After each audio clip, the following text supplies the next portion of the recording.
ನಾವು ಈ ರೀತಿ ಮುಂದುವರಿಸಬೇಕು ಅಂತ ತೀರ್ಮಾನ ಮಾಡಿದ್ದೀವಿ. ಎಲ್ಲರೂ ಇದಕ್ಕೆ ಸಹಕಾರ ಮಾಡಬೇಕು. ಯಾಕೆಂದ್ರೆ ನಾವು ಸರ್ಕಾರ ಬಹುಮತ ಏನಿದೆ ಗೆಲ್ಲಿದೆ, ಬೇರೆ ಏನು ದೊಡ್ಡ ಜಾನುವಾರುಗಳಿದೆ.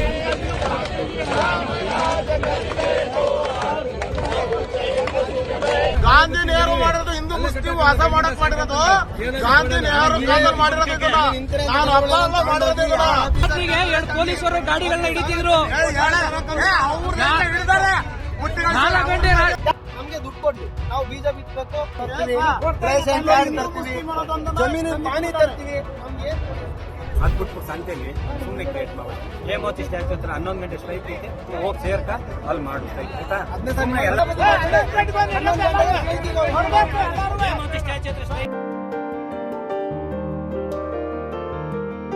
வணக்கம், இது அரண்சை. நான் தேவா பாஸ்கர். நீங்க ஆடு மாடு ஒட்டகத்தை பலியிட்டு உங்களோட பண்டிகையை கொண்டாடுறீங்கன்னா நாங்க அதுல பண்டிகையை விட்டு அந்த பண்டிகைக்கு இடையூறு செய்வோம். பண்டிகையை நாங்க பலி கொடுப்போம். பண்டிகையை பலி கொடுத்து நாங்க எங்களுடைய பண்டிகை கொண்டாடுவோம்ன்ற அளவுல இஸ்லாமியர்களுடைய ஒரு பண்டிகைக்கு எதிர்ப்பு தெரிவித்து பஜ்ரங் தள் அமைப்பினர் மும்பையில ஒரு மிகப்பெரிய பிரச்சனையை ஏற்படுத்தியிருக்காங்க. இந்த பகுதியே முழுவதுமாக பதட்டமாயிருக்கு.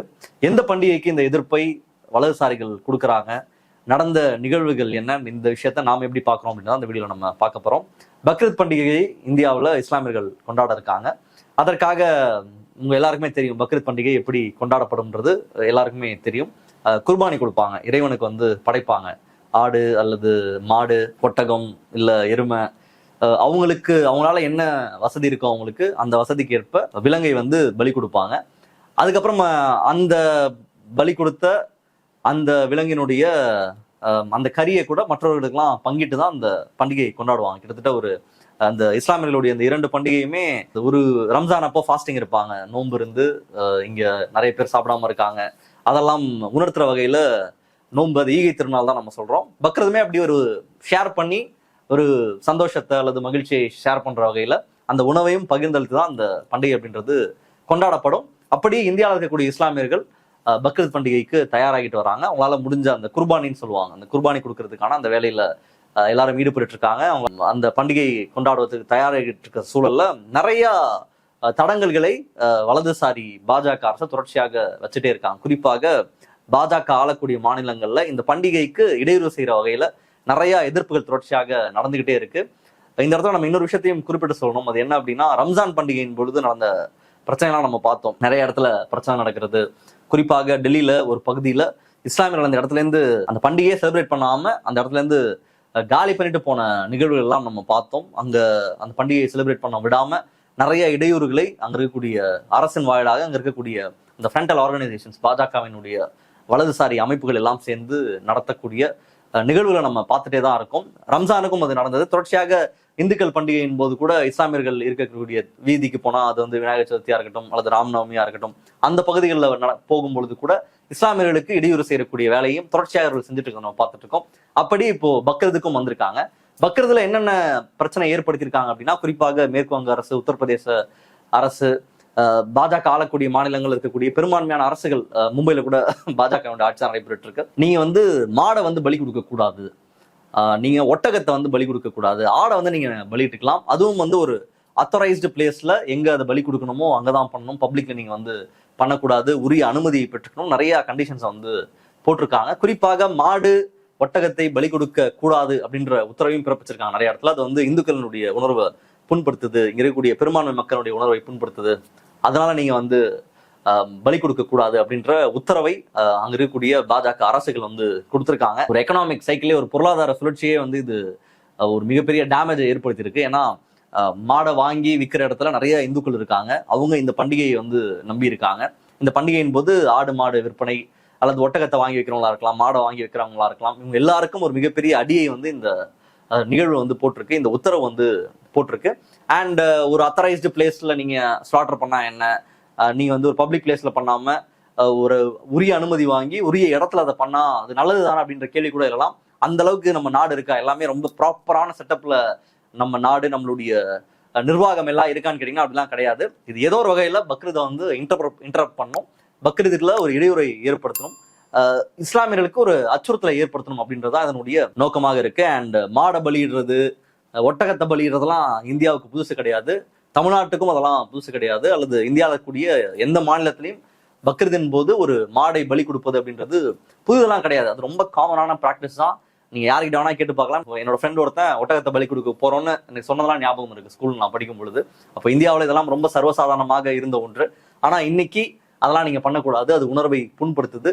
நீங்க உங்க பண்டிகையை செலிப்ரேட் பண்றது அப்படின்றது என்னுடைய உணர்வை புண்படுத்துது, அது ரொம்ப ஒரு அநாகரிகமாக இருக்கு, அல்லது வந்து ஒரு விலங்கை சித்திரவதை பண்ற மாதிரி இருக்கு, ரொம்ப பார்க்கறதுக்கே ஒரு நல்லா இல்லை அப்படின்னு ஒரு மாதிரியான ஒரு டிஸ்கிரிமினேட்டரி ஒரு பிராக்டிஸை பக்ரீதின் மீது வலதுசாரி அரசு பண்றாங்க அப்படின்றது தான் நம்ம முன்வைக்கக்கூடிய குற்றச்சாட்டாக இருக்கு. கிட்டத்தட்ட ஒரு பொருளாதார சுழற்சியின் மீதே இந்த ஆடு மாடை வாங்கி வைக்கிறவங்க, கோழியை வாங்கி வைக்கிறவங்க எல்லார் மீதும் ஒரு மிகப்பெரிய அழுத்தத்தை தங்களுடைய அரசியலால இவங்க முன் வச்சிருக்காங்க. அண்ட் அது மட்டும் இல்லாம ஏதோ ஒரு வகையில இஸ்லாமியர்களுக்கு நெருக்கடி கொடுக்கணும், அவங்க பண்டிகையை அவங்க வந்து நிம்மதியாக கொண்டாட விடக்கூடாது அப்படின்றதா இதனுடைய மையமான நோக்கம் அப்படின்றதா நம்மளுடைய வெளிப்படையான குற்றச்சாட்டு.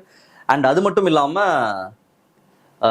வெளிப்படையாக நிறைய இஸ்லாமிய அமைப்புகளே சொல்ல ஆரம்பிச்சிட்டாங்க, நீங்க இந்த மாடை வெட்டாதீங்க, ஆடை வெட்டாதீங்க, குரான்ல என்ன சொல்லியிருக்கு தெரியுமா, இதை கொடுத்துதான் நீங்க பக்ரீதை கொண்டாடணும்னு கிடையாது, இந்த இல்லாமலே கூட நீங்க வந்து கொண்டாடலாம், ஆடை பலியிட்டு கூட கொண்டாடலாம்னு நிறைய சொல்லியிருக்காங்க. குறிப்பாக டெல்லியில இந்த உத்தரவு கொடுக்கப்பட்டிருக்கிறது அப்படின்றது கபில் மிஸ்ரா மூலமாக இந்த உத்தரவை கொடுத்திருக்காங்க. அவர் தான் அங்க இருக்கக்கூடிய அமைச்சர்.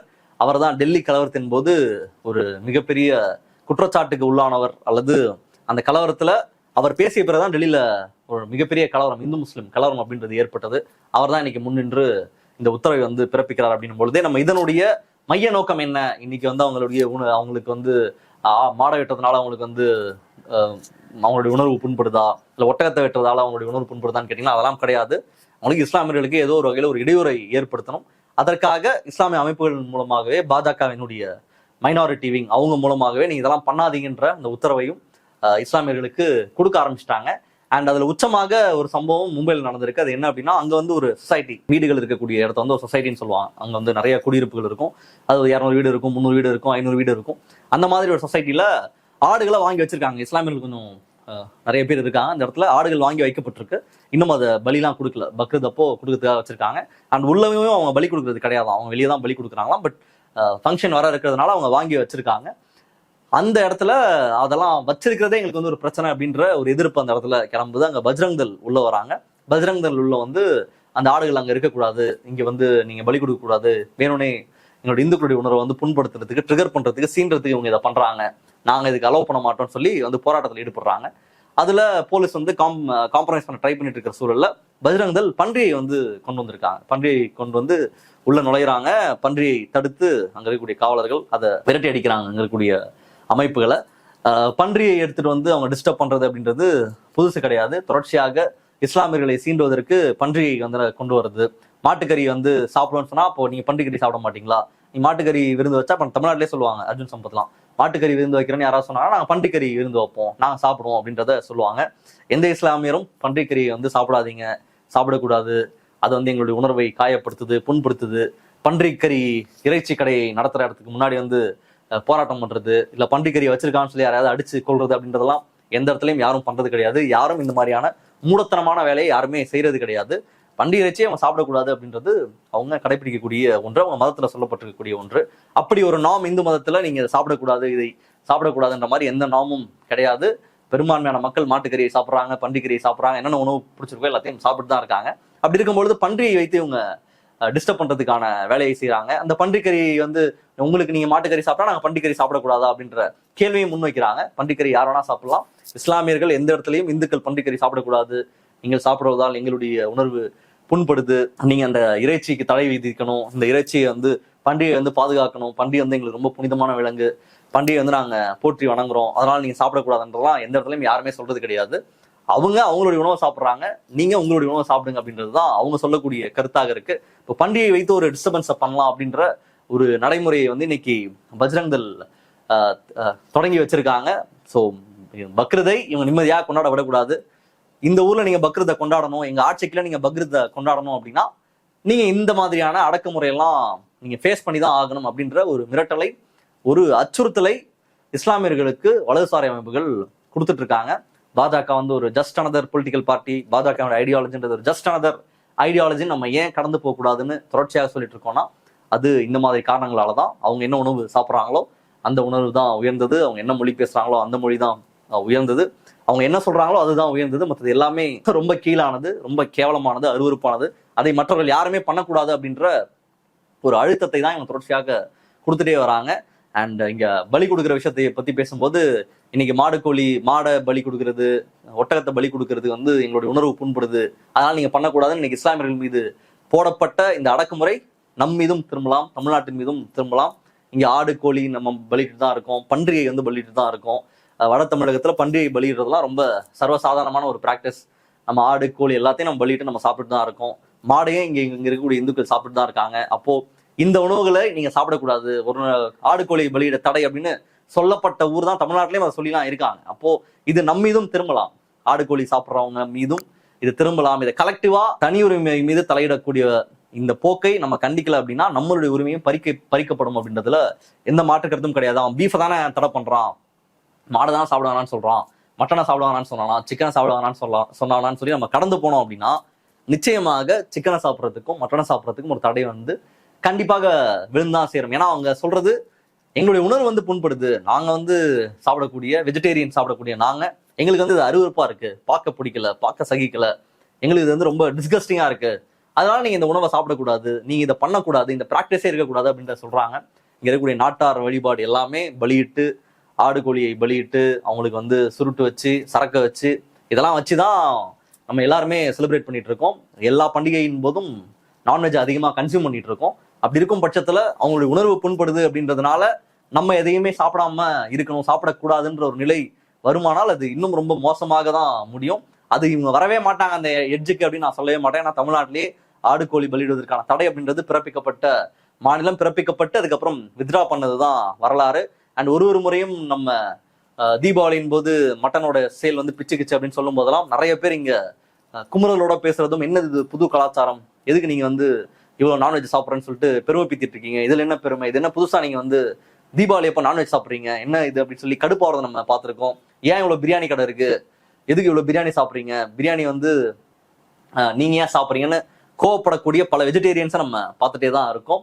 அந்த வெஜிடேரியன் ரெப்ரசன்டேஷனை, அந்த வெஜிடேரியனை ரெப்ரசென்ட் பண்ணக்கூடிய பார்ட்டியினுடைய குடைச்சலை தான் இன்னைக்கு வந்து வட இந்தியால பாஜக ஆளக்கூடிய பெரும்பான்மையான மாநிலங்கள் அங்க இருக்கக்கூடிய சிறுபான்மை மக்கள் ஃபேஸ் பண்ணிட்டு இருக்காங்க. இது சிறுபான்மை மக்களினுடைய பிரச்சனை கிடையாது, இது ஒட்டுமொத்த நாட்டினுடைய பிரச்சனை. இது ஒருவருடைய உணவு பழக்க வழக்கம் குறித்தான பிரச்சனை.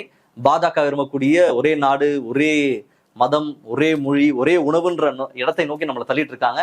இந்த நாட்டை வெஜிடேரியனா மாத்துறதனுடைய ஒரு முதல் ஸ்டெப்பா தான் நம்ம இஸ்லாமியர்கள் அவங்களுடைய பண்டிகை, அவங்களுடைய உணவின் மீது கை வைக்கக்கூடிய இந்த தாக்குதலை வந்து நம்ம பார்த்துட்டு இருக்கோம். இதை பண்டிகையை வைத்து நம்ம தடுத்துடலாம், பண்டிகை வச்சு அவங்கள ட்ரிகர் பண்ணிடலான்ற ஒரு வேலையை வந்து தொடங்கிட்டு இருக்காங்க.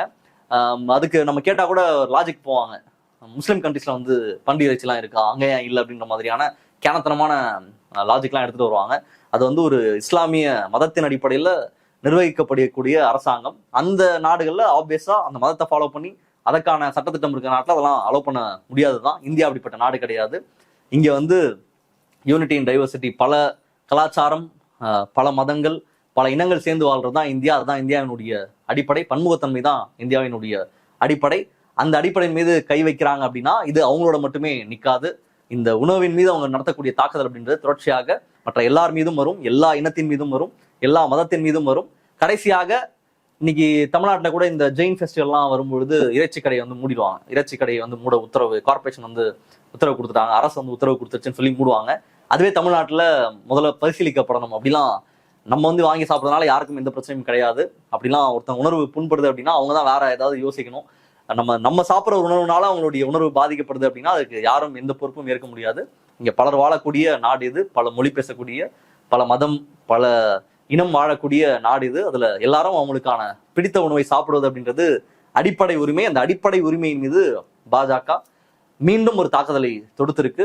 இஸ்லாமியனுடைய பண்டிகையை சீரழிப்பதற்கான ஒரு வேலையை தொடங்கியிருக்கு. இது நிச்சயமாக சாதி, மதம், இனம் எல்லாத்துக்கும் அப்பாற்பட்டு எல்லாரும் ஒன்று சேர்ந்து இதை எதிர்க்க வேண்டும் அப்படின்றது நம்மளுடைய பார்வை. உங்களுடைய பார்வை என்ன அப்படின்றது நிச்சயமாக கமெண்ட்ல போடுங்க. மற்றவர்களுக்கு சந்திப்போம். நன்றி, வணக்கம். அரண்சை நண்பர்களுக்கு வணக்கம். அரண்சை ஊடகம் சுயேட்சையாக இயங்குவதற்காகவே உருவாக்கப்பட்டது. நாம் செய்கிற வேலை உண்மையிலேயே மக்களுக்காக செய்கிறோம் என்பதை நீங்கள் நம்பினால், வாய்ப்பு இருந்தால் இந்த ரேசர் பே QR கோடுக்குள்ளே நீங்கள் வந்து அதை ஸ்கேன் பண்ணி எங்களுக்கு உங்களால் இயன்றதை விருப்பம் இருந்தால் ஆதரவு தெரிவிக்கலாம்.